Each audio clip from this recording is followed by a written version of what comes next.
Nagsalita si Gu Xuanchen na ang sabi raw ni Ye Jianyu sa kanya sa Sacred Domain raw ay meron pang malalakas na puwersa at dagdag pa ng ating bida gagamitin raw niya ang Nine Heaven Sect para makaakyat sa tuktok o para marating niya ang kanyang ninanais.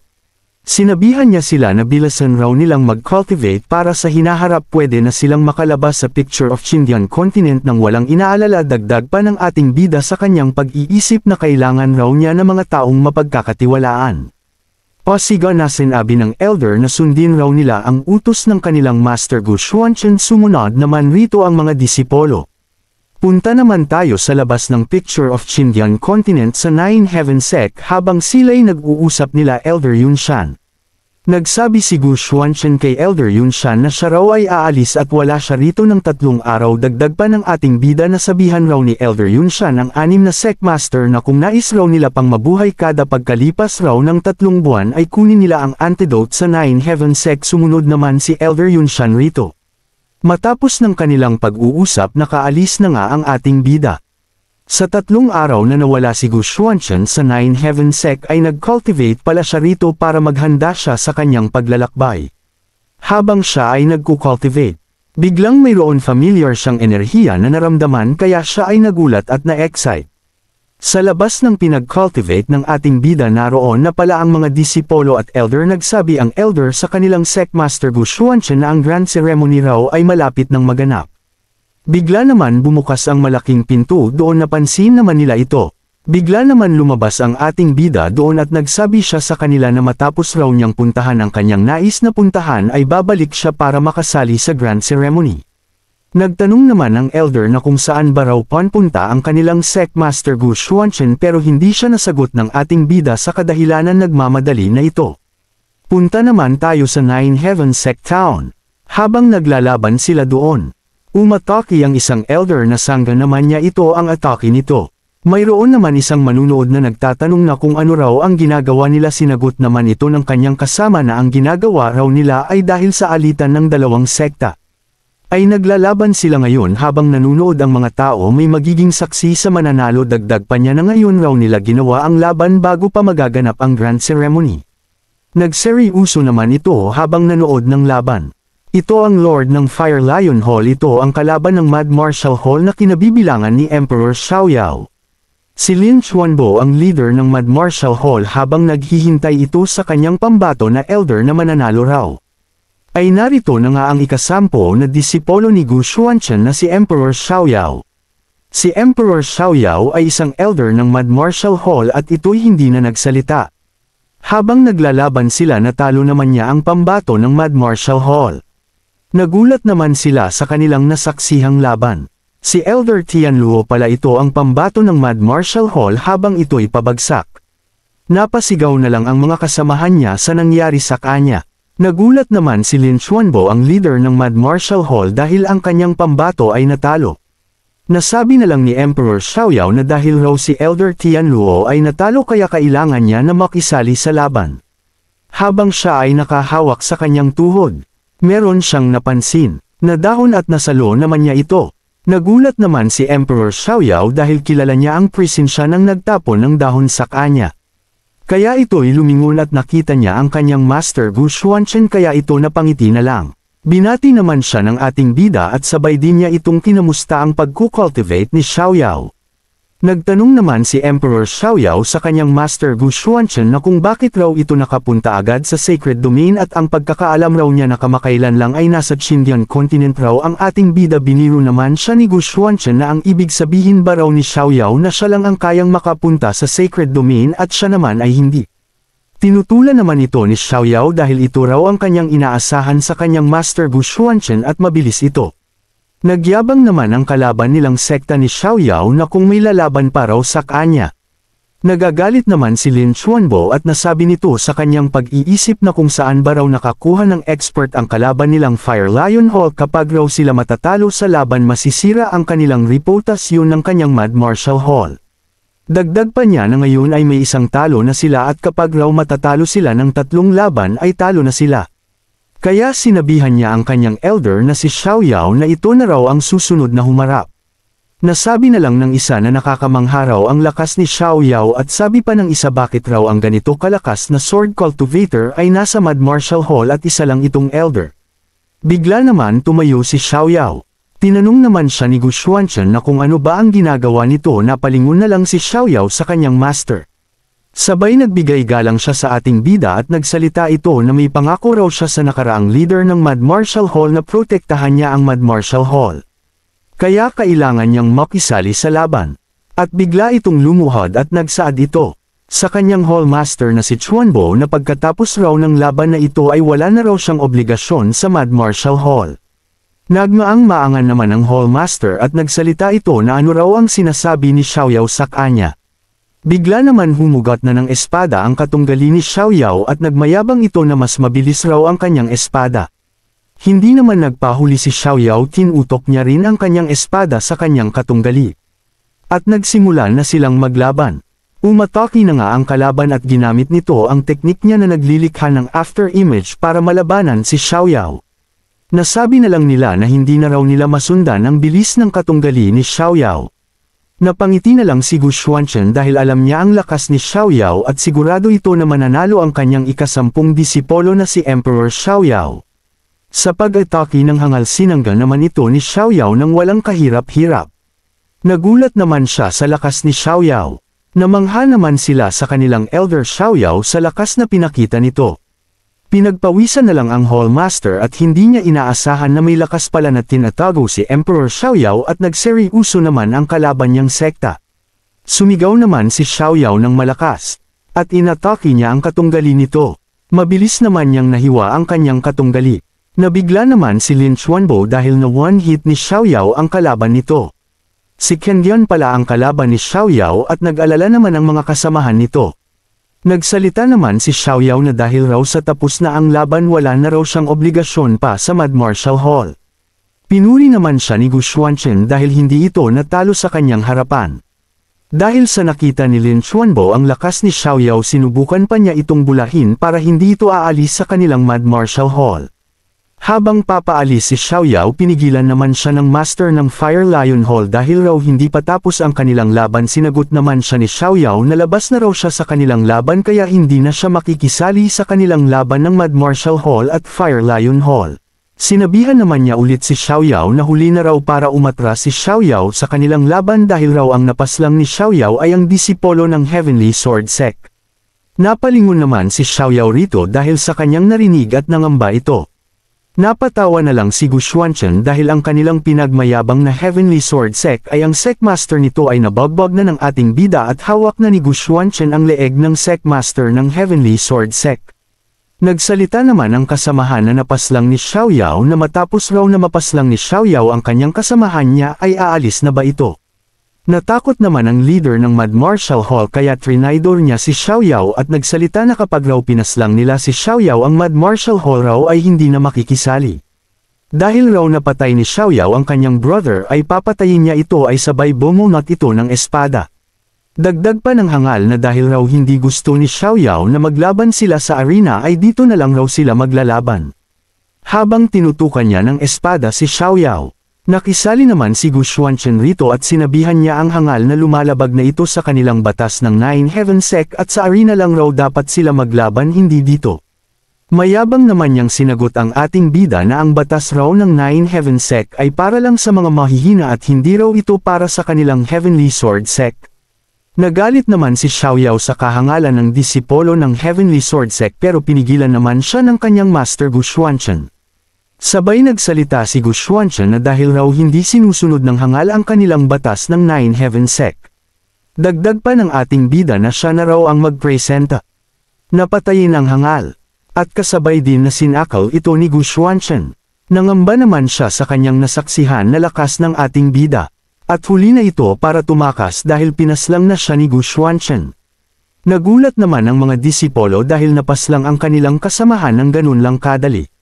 Pati na rin ang mga hallmaster na bigla din ito sa kanilang hindi inaasahan na nasaksihan. Kaya naghanda na ang mga disipolo para labanan ng ating bida. At patayin raw nila ito. Sabay nagsagudan na sila ngunit nabalibag naman ni Gu Xuanchen ang isang disipolo. Ang mga disipolo pala na kumikalaban sa ating bida ay disipolo pala ng Nine Heaven Sect at kaibigan nila ang napaslang ni Xiaoyao na disipolo ng Heavenly Sword Sect kaya sinabihan ito ng ating bida na sila raw ay mga tao niya kaya kapag raw kinakalaban pa nila siya ay pwede na silang umalis sa Nine Heaven Sect. Di naman naniniwala ang mga disipolo na kasali si Gu Xuanchen sa Nine Heaven Sect at hindi nila alam na ang kaharap pala ay ang bago nilang Sect Master. Kaya sinumon na ng ating bida si Elder Yun Shan para mapaliwanagan ang mga hangal na disipolo. Sa paglabas ni Elder Yun Shan napansin naman nila ito.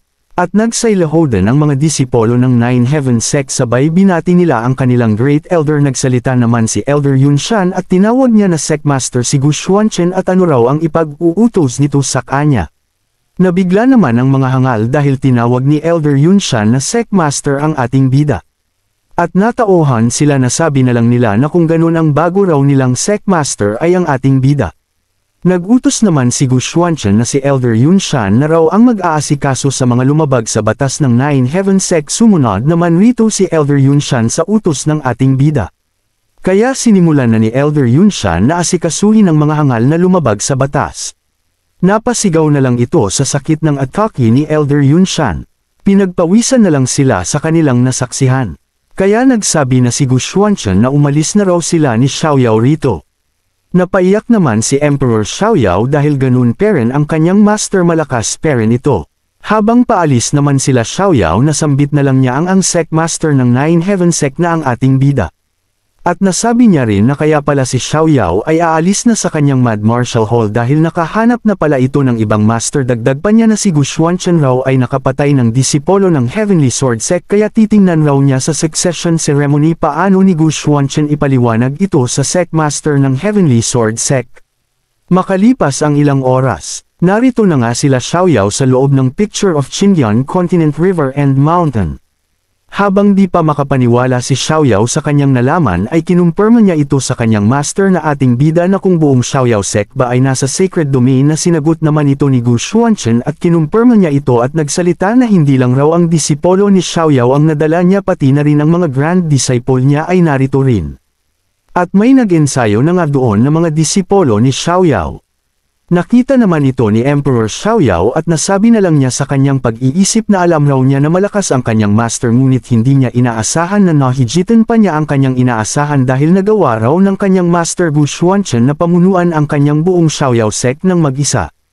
Nagsalita ang ating bida na ipakilala raw niya ang Law of the Holy River kay Xiaoyao at kasabay din niya na binigyan niya ito ng isang pil. Dagdag pa niya kapag raw naunawaan na ni Xiaoyao ang law sa ikatlong level ay pwede na itong makapunta sa Holy River. Nasabi na lang niya na pareha lang raw ito sa nakaraan at ngayon dahil sa bandang huli siya pa rin ay sumusunod sa martial law ng kanyang master Gu Xuanchen.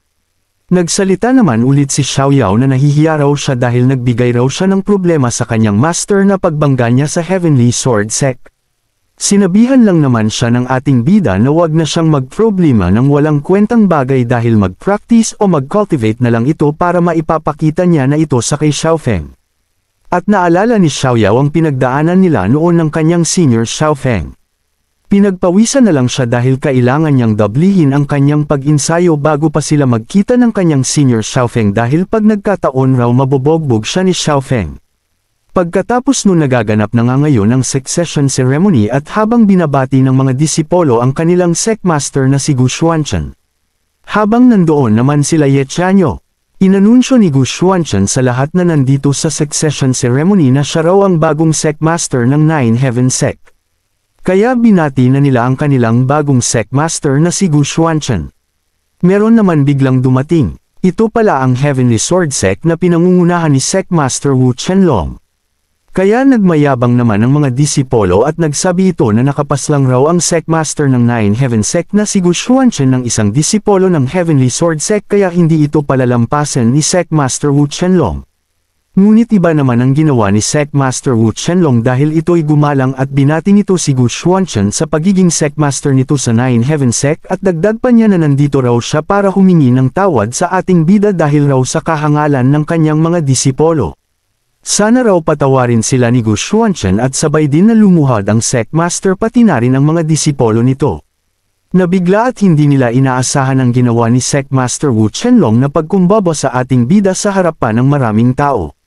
Nagsalita naman ang ating bida na ang mga disipolo raw ni Secmaster Wu Chenlong ay naturuan niya na ng leksyon kaya sana raw hindi na ito mangyayari pa ulit. Nagpasalamat naman rito si Secmaster Wu Chenlong sa kay Gu Xuanchen kahit labag ito sa kanya at nagsalita rin ito sa pag-iisip na kung hindi raw siya pinainom ng ating bida ng pil na merong lason ay hindi raw siya makokontrol nito. Nasabi na lang ng isang disipolo na ang Heavenly Sword Sect raw ay hindi raw kinalaban ng Nine Heaven Sect.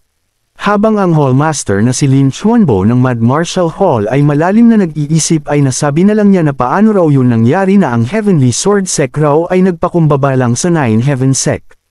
Matapos nun punta naman tayo sa Nine Heaven Sect Assembly Hall habang nandoon sila ng ating bida at mga elder nito at pati na rin si Xiaoyao ay nandoon. Nagsabi si Elder Yun Shan sa kanyang Secmaster na si Gu Xuanchen na hawak na raw ng ating bida ang 6 na Holy Sect kaya ano raw ang kanyang susunod na gagawin. Sinagot naman ito ni Gu Xuanchen na sabihan raw nila ang 6 na Holy Sect na magpadala ito ng mga talentadong disipolo at mga resources at ang kanya raw ika-10 na disipolo ay nagkamit ng matinding kapangyarihan kaya ito ang mandengona o mag-manage sa pag-iinsayo ng mga disipolo at sa Tianyuan battlefield ang pag-iinsayuhan o pagkukultivitan ng mga disipolo. Sinunod naman nila ang utos ni Gu Xuanchen sa kanila. Habang papaalis na sila Xiaoyao at ang mga elder, nasabi na lang niya sa kanyang pag-iisip na matapos raw siyang makapunta rito sa Nine Heaven Sect ay marami siyang na-encounter o natagpuan na maraming oportunidad. Ang una raw niya na nakuha na oportunidad ay ang Power of Chalcedony ng Cold Jade Cave na notify niya kaya tumaas ang kanyang lakas at naabot niya ang early stage beginning realm. Ikalawa naman ang kapangyarihan ng Supreme Divine Stone na nakatulong sa kanyang lakas at umangat siya sa middle stage Heavenly Young Realm. Ang huli raw ay ang Mysterious Golden Leaf makalipas raw ang 3 araw na abot niya na ang late stage Earthlian stage at yun lang raw ang kanyang huling realm na narating ngayon at hindi raw siya nakarating sa Heavenly Yuan Realm. Habang naroon ang ating bida nag-iisip ito kung ano ang susunod niyang gawin. Nasabi niya rin na kamakailan raw ay nagsaliksik raw siya ng mga libro ng Nine Heaven Sect at nalaman niya na ang Gold Leaf raw na hawak niya ay konektado sa Tianyuan battlefield. Ito ang Tianyuan Tree. Ang Tianyuan battlefield raw ay nagbubukas kada 10,000 years isa ito sa lugar na pinagkukuhaan ng resources ng Sacred Domain. Ang sabi-sabi raw na ito raw ang unang anyo o shape ng Tianyu Tree at nag-evolve ito sa Tianyuan Tree. Ngayon raw ang Tianyu Tree raw ay inaabangan ng mga iba't ibang puwersa ng Sacred Domain na magbukas ito. At napakopy na lang siya sa kanyang susunod na gagawin. Nasabi ng ating bida na may nais raw siyang puntahan na lugar. Punta naman tayo sa Monster Clan territory habang naglalakbay doon ang ating bida. Nasabi na lang niya na dapat raw niyang siguraduhin at tingnan niya ang treasure map para makita niya ng walang problema ang kayamanan na Holy Artifact at ang Monster Emperor Bill. Ang kapangyarihan raw ng law sa Tianyuan battlefield raw ay pinipigilan ang mga nasa earthly realm kaya ang mayroong ganitong realm raw ay mahihirapan kapag nakapunta na sa Tianyuan battlefield pero ang sacred weapons ay walang bawal kaya pwede doon magdala kahit anong sacred weapon. Kaya ang mga iba't ibang puwersa sa sacred domain ay nagpapadala ng mga henyo na disipolo na nagtataglay ng mga iba't ibang sacred weapon. At kapag raw mahanap niya ang Monster Emperor Bill hindi na siya mahihirapan sa Tianyuan battlefield. Dahil sa may nakaharang sa dinadaanan ng ating bida nag-slash attack ito at nawasak naman niya ang nakaharang sa kanyang daan. Sa pasok niya doon nakita ni Gu Xuanchen na mayroong tao rito. Na mga inalipin ng mga puno habang ang mga puno naman ay nakakatakot ang kanilang mga boses. Sa pagpasok doon sinabihan siya ng mga tao doon na iligtas raw sila ni Gu Xuanchen at tinawag pa nila na hari ang ating bida. Nagmakaawa ang dalawang alipin na kung mailigtas raw sila ng ating bida magiging alipin na raw sila ni Gu Xuanchen. Nabanggit naman niya na iligtas ba at sabay inatake niya ang mga alipin. At tinamaan ito napasigaw na lang ito sa kanyang natamong atake. Naghiwalay na nga ang party ng katawan nito napasigaw na lang ito sa sarap. Nasabi na lang ni Gu Xuanchen sa pag-iisip nito na ang mga tao raw na ito ay isa lang mga pain para mabihag at maakit ang mga tao kumbaga isa lang itong lamat. Biglang meron siyang napansin banda doon. Kaya inatake niya ito gamit ang kanyang espada. At patungo na nga ang espada sa babaeng monster at pinagpawisan na lang ito. Nagmakaawa naman ito na wag raw silang patayin ng ating bida at nasabi na lang ni Gu Xuanchen sa kanyang pag-iisip na ang mga babae raw na ito ay mga mahihina lang pero marunong itong manglamat ng mga tao kahit mahihina lang ito. Humingi naman sila ng tawad at tinawag nilang hari ang ating bida at sila lang raw ay bantay sa lugar na ito sa pag-utos raw ng kanilang Green Face Monster King.